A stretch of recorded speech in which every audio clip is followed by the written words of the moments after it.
Hello everyone, welcome back to my channel Nipa's creation. আশা করছি তোমরা সবাই খুব ভালো আছো আর আমিও খুব ভালো আছি। আমি প্রেগনেন্সি পজিটিভ আসার পরে ডক্টরের কাছে ভিজিট করে আমার কীরকম এক্সপিরিয়েন্স হয়েছে, আমি ফার্স্ট ওকে কবে দেখতে পেয়েছি, আমার বেবির হার্টবিট কত ছিল, এই সমস্ত কিছু নিয়ে কিন্তু আজকে ডিটেলসে আমি একটা ভিডিও দেবো। এর জন্য কিন্তু এই ভিডিওটা আমার জন্য প্রচুর গুরুত্বপূর্ণ ভিডিও, কারণ তোমরা ওকে ফার্স্ট টাইম দেখতে পাবে, যদিও ছোট এখনও অনেকটা, তাও তোমরা দেখতে পাবে।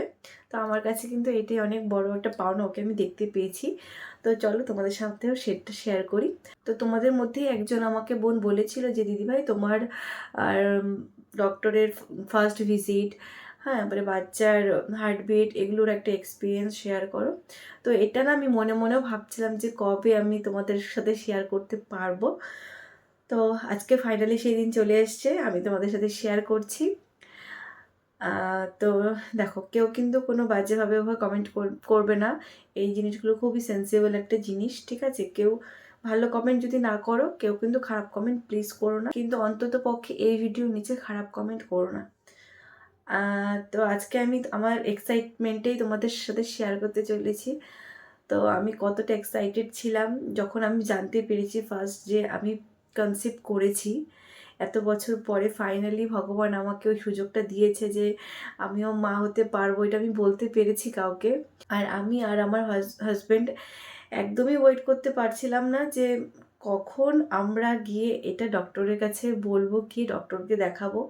কারণ যেহেতু বুঝতে পারছিলাম না নেক্সটে কী করতে হবে, তো খুশির কোনো ঠিক ঠিকানা ছিল না। তো বাড়িতে যখন সবাইকে বলি, বাড়ির থেকে বলেছিল, শ্বশুর বাড়ির থেকে আর কি, যে এখন ডক্টরের কাছে যাওয়ার কোনো দরকার নেই, আরও কিছুদিন পরে তারপর ডক্টরের কাছে যাও। কিন্তু আমাদের তো মন মানছিল না, আমরা দুজন চুপচুপ করে কিন্তু পরের দিনই যেদিন টেস্ট করেছি তার পরের দিনই ডক্টরের কাছে চলে গেছি। তো ডক্টরকে দেখালাম, ডক্টর ওষুধ দিল। ফার্স্টে যেগুলো ওষুধ দেয় আর কি, প্রোজেস্টেরনের ওষুধ দিয়েছে, হ্যাঁ, আয়রনের ফলিক অ্যাসিড দিয়েছে, এই দুটো ওষুধ আমাকে দিয়েছিল।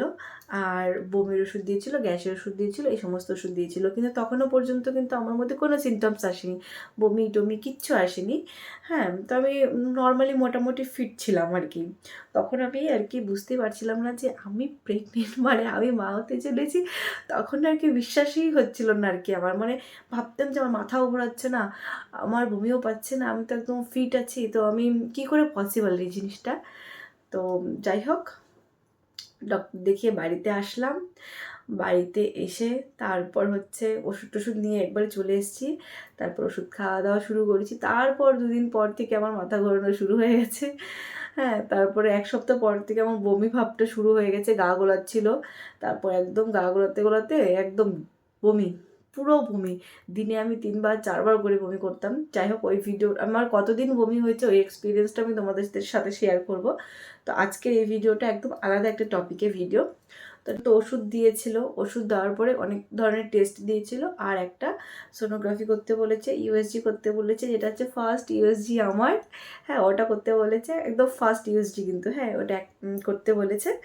তো ওটা হচ্ছে তোমার গিয়ে মানে আমি যখন ডক্টর দেখিয়েছি তার 1 মাস পরে ছিল আমার সোনোগ্রাফির ডেট। আর ওই একটা মাস আমার কাছে আর মানে তর সইছিল না যে কবে আমি সোনোগ্রাফি করে ওকে দেখতে পাবো, কবে আমি জানতে পারবো যে না একদম সব ঠিকঠাক আছে। হ্যাঁ, তো যাই হোক, তো ডক্টর বলেছিল যদি প্রবলেম হয় তোমার এর মধ্যে, তো সোনোগ্রাফিটা আগে করিয়ে নেবে। আর যদি কোনো কমপ্লিকেশন না আসে, তোমার বডিতে কোনো প্রবলেম না হয়, তাহলে তুমি ওই ডেটের মধ্যে সোনোগ্রাফিটা করাবে। তো যাই হোক, ঠাকুরের আশীর্বাদে কোনো প্রবলেম হয়নি। আমরা ডক্টরের ডেট অনুযায়ী আমরা সোনোগ্রাফিটা করিয়েছি। তো সোনোগ্রাফি করাতে গিয়ে যখন করাতে যাই তখন আর কি আমি তো বুঝতে মানে জানতাম না আর কি, ওই প্রেগনেন্সি সোনোগ্রাফি তো আর কি জল খেয়ে থাকতে হয়। হ্যাঁ, এমনি সময় যখন নর্মাল সোনোগ্রাফি করেছিলাম তখন জল খেয়ে কিন্তু সোনোগ্রাফি করা, সেটা তোমরা সবাই জানো যে ভেতরে বাথরুমটাকে আটকে রাখতে হয়, তাহলে কিন্তু সোনোগ্রাফিতে ক্লিয়ার বোঝা যায়। তো আমি ওটা না জানতাম না যে প্রেগনেন্সিতে ওইটা হবে কি না। তো আমি নর্মালভাবে কিন্তু বাড়ির থেকে টয়লেট সব কিছু করে গেছি। তো ওখানটাতে গিয়ে আমার নাম ছিল একদম খুব কাছেই, হ্যাঁ, 4-5 নম্বরে নাম ছিল। তো তো দেখছি আমার নাম চলে এসেছে, কিন্তু আমার এদিকে বাথরুম পাচ্ছে না। বলছে তুমি জল খাও, ওখানে 1-2 বোতল জল খাচ্ছি আর বমি বমি বমি পাচ্ছে আমার। একবার তো বমিও করে দিয়েছি জল খেয়ে খেয়ে, জল খেয়ে খেয়ে বমিও হয়ে গেছে। তো যাই হোক, তো অনেক ওয়েট করতে করতে করতে করতে তারপর আমার 1 ঘন্টা পরে আমার গিয়ে আর কি তখন মনে হলো যে না, আমি এখন রেডি আছি, এখন আমি যাব ভেতরে। তারপর যখন ভেতরে গেলাম তখন ঠাকুরকে শুধু ডাকছিলাম, ঠাকুরকে শুধু ডাকছিলাম যে ভগবান, ভগবান তুমি সব ঠিক রাখো। কারণ ইউটিউবে প্রচুর চেক করতাম একটপিক প্রেগনেন্সি, সমস্ত ভুলভাল নেগেটিভ চিন্তাভাবনা শুধু আমার মাথার মধ্যে আসতো। ঠিক আছে, যত পর্যন্ত না আমি ওকে দেখতে পেতাম যে ও ঠিকঠাক জায়গায় একদম ইউট্রাসে আছে, ততক্ষণ পর্যন্ত আমার একদম শান্তি হচ্ছিল না। তারপরে যখন আমি ঢুকলাম আলট্রাসোনোগ্রাফি রুমে, চেক আপ হচ্ছিল, হ্যাঁ পেটে যখন চেক আপ হচ্ছিল, তখন আমি ঠাকুরকে, ওই রুমের ভেতর না একটা গোপাল ঠাকুরের ফটো লাগানো ছিল একটা ক্যালেন্ডারের মধ্যে, তো ওই গোপাল ঠাকুরকে দেখছিলাম আর বলছিলাম যে ভগবান যাতে সমস্ত কিছু ঠিক থাকে। তারপরে যে ডক্টর আর কি সোনোগ্রাফিটা আর কি স্টার্ট করলো করা, তখন আমি ডক্টরকে বলছি যে ডক্টর সব ঠিক আছে তো, প্রেগনেন্সি আছে তো আমার? বলে কি হ্যাঁ অবশ্যই, কেন কেন থাকবে না, অবশ্যই আছে। এই কথাটা শুনে যে আমার এতটা একটা রিলিফ মনে হলো না, মানে প্রচুর আর কি শান্তি পেলাম মনের দিকে যে না প্রেগনেন্সি আছে, ঠিক আছে। পরে বললো যে না বাচ্চার হার্টবিটও চলে এসছে, বাচ্চা অ্যাক্টিভ, মানে কার্ডিও অ্যাক্টিভিটি মানে থাকে না ভিজিবল, ওই জিনিসটা রিপোর্টে লেখা ছিল। আর ডক্টরও বলেছে যে মানে বাচ্চার হার্টবিট চলে এসছে। যিনি সোনোগ্রাফি করেন উনি আমাকে বলেছিল ভেতরের রুমে, বললো যে না এমনি সমস্ত কিছু ঠিকঠাক আছে। পরে বললো যে কেন, আমি আর নমস্কার করছিলাম, এটা শুনছিলাম আর শ্বশুর প্রণাম করছিলাম, ভগবান ঠাকুর থ্যাংক ইউ।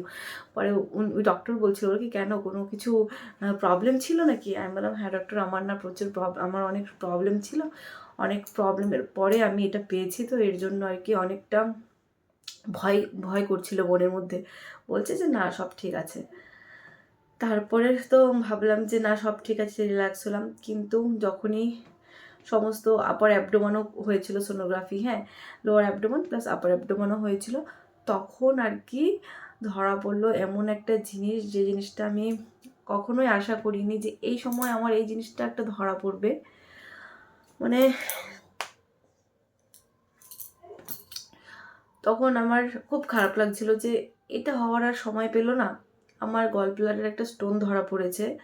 ভাবলাম ভগবান, এত বছর তো কত সোনোগ্রাফি করলাম, কত কিছু করলাম, তখন তো এই স্টোন ধরা পড়েনি। এই কিছু মাস আগেও তো সোনোগ্রাফি করা হয়েছিল আমার, 4-5 মাস আগে যখন ডক্টর দেখাতে গেছিলাম, তখনও তো ধরা পড়লো না আমার এই স্টোন। তো এখন কি করে ধরা পড়লো? তারপরে তো যাই হোক স্টোন ধরা পড়লো, বললো যে তোমার স্টোন আছে একটা। তো ওই ওই কথাটা শুনে খুব খারাপ লাগলো, খুব টেনশন হলো যে স্টোনের ব্যথা, আমি জানি কি মারাত্মক ব্যথা হয়, আর এই ব্যথাতে আমার প্রেগনেন্সিতে যাতে কোনো এফেক্ট না পড়ে এটার জন্য আর কি প্রে করছিলাম ঠাকুরের কাছে। তারপরে আমার মানে সারা শরীর আর কি তখন কীরকম জানি হয়ে গেছিলো। এইদিকে প্রথমে যে ভালো একটা খবর পেলাম যে না বাচ্চা ঠিক আছে, সব কিছু ঠিক আছে, তারপরে ডক্টর বললো যে একটা স্টোন আছে। ওটা শুনে খুব মানে খুব ভেঙে গেছিলাম আমি। তারপর তো ডক্টরকে রিপোর্ট দেখাতে গেলাম, ডক্টর আমাকে সেম কথাই বললো যে তুমি আরেকটা সেন্টারে গিয়ে ইউএসজিটা করিয়ে আসো, আর ইউএসজি করানোর পরে যদি দেখো এরকমই সেম আসে, ওইটারও ওইখানটাতেও যদি সেম এরকমই রেজাল্ট আসে, তাহলে কিন্তু একটা সার্জেনের সাথে তোমাকে কথা বলে রাখতে হবে, আর এখন কোনো মেডিসিন খাওয়ার তোমার দরকার নেই এই স্টোনের জন্য। তো এটা শুনে তো আরও ইসে হয়ে গেলাম যে আবার সার্জেনের সাথে কথা বলতে হবে, আবার ডক্টরের কাছে যেতে হবে। তোমরা ভাবতে পারো মানে কীরকম স্ট্রাগল করে আমার প্রেগনেন্সি এসছে। তারপরে ফার্স্ট একটা আলট্রাসাউন্ডের মধ্যেই আমার এই জিনিসটা ধরা পড়লো যে আমার একটা গল ব্লাডারে একটা পাথর আছে। আমি যদি মানে আমার কোনো সিমটম ছিল না পাথরের, আমি যদি সোনোগ্রাফি না করাতে যেতাম তাহলে আমি বুঝতামই না যে আমার একটা পাথরও আছে ভেতরে, মানে ভাবতেই পারছি না আমি। তো যাই হোক, আজকে পর্যন্ত আমার পাথরের কিন্তু কোনো মানে সমস্যা হয়নি, আমার পাথরের কোনো সিমটম নেই বডিতে। ভবিষ্যতে জানি না কবে কোন সিমটম চলে আসে। ঠাকুরের কাছে প্রার্থনা করছি যে ঠাকুর যাতে